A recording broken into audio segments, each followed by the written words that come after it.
It's not just about the midterms, but also about some of the key races here in the state of California. One of those key races, of course, is the governor's race, John Cox versus Gavin Newsom. Gavin is hoping to win this one, but John Cox is coming on strong late. And, John, I know there are a lot of key issues you've been talking about lately. One of those, DMV. Boy, that's a huge problem. It is, and it's a sign of the incompetency of this government. And, of course, the politicians take care of themselves. They have their own DMV office within the state capitol. But they're making people wait 3, 4, 5 hours. And, my opponent, Mr. Newsom, wants to take over the health care system. And my question is, if they can't even manage the DMV, how are they going to take over the health care system? They're using 30-year-old computer equipment, and it really is touching everybody's lives. And that's the theme of my campaign, that help is on the way for the people of this state. This state has become unaffordable. People can't afford their house. They can't afford gasoline. They can't afford electricity or water. And the political class in Sacramento is continuing to grind people into poverty. Our schools are 47th or so in the nation. When I'm the governor of this state, we're going to have the best schools. We're going to build roads, but we're going to do it efficiently. And we're going to make California affordable and livable again. John, we're here at the Fairbanks Ranch Country Club, and this is a nonpartisan event. Right. What do you hope to get across among these people? I know independents are going to be important to you. Very important. The number of independents outnumber Republicans and a lot of former Republicans, but, independents as well as a lot of moderate Democrats don't like the leftward tilt of some of the, members of that party. I think they want a more affordable life. They want gasoline that's reasonable. It's over $4 a gallon now in most of the state. And, it's crept into the price of a lot of other things. A dozen eggs is now almost $4. It's $2 in Arizona. So we're losing the battle for a lot of people. They're finding other states that are far more affordable.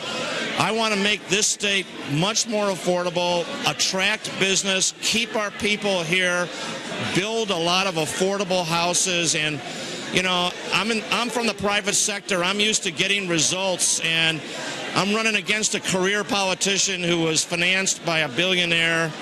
I had a struggle. I think that's what a lot of people are going to identify with. All right. Okay, John, great to see you here tonight. Thank you. Wish you the best. Thanks a lot. Thank you. Okay, we've got just a little bit of time left. I wanted to talk to Diane Harkey. Diane's over here. She is in the congressional race in the 49th Congressional District to replace... hi there. Good to see you, Diane. Good to be seen. And, of course, as I said, you're in that 49th Congressional District race to replace Darrell Issa, who's stepping down, who was appointed by Governor Trump in another position. So as we look at some of the issues for you, what do you consider the top issues in this race? Well, the top issue is keeping our economy strong, which the budget helped because we're a strong military district, but also NIH funding has increased. That's biotech, biomed, all of the things we need to keep health care costs down in the future and find cures today. Those are very important. This district has, and also national security, public safety. Those are huge issues for this district. You have some key endorsements, not only Darrell Issa, you have House Speaker Paul Ryan, you have most of the major Republicans on Capitol Hill behind you. So that's got to make you feel pretty good. It does. It's nice when we can stand united, but I've still got to win this on my own, As I talked to John Cox a moment ago, the GOP candidate for governor, this is a nonpartisan crowd. Independents are key in the state of California. Right. What are you hearing? What are you seeing when you're out on the trail? I'm seeing people are really pretty happy with the economy. They like the fact that, they're getting wage increases. They like the fact that the unemployment's low. Our biggest problem right now, quite honestly, is trying to find enough workforce that's qualified.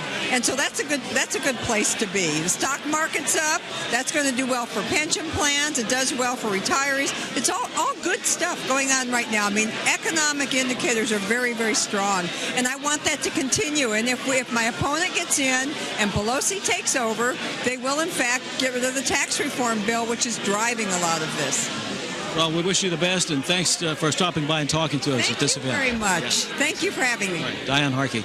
It's going to wrap it up from here. So it looks like a pretty good turnout here at the Fairbanks Ranch Country Club. Again, it's a nonpartisan event, and a lot of people may be cutting some checks to some of these candidates, but the event itself, the money does not go directly to the candidates. It's just basically for the event and to put the event on.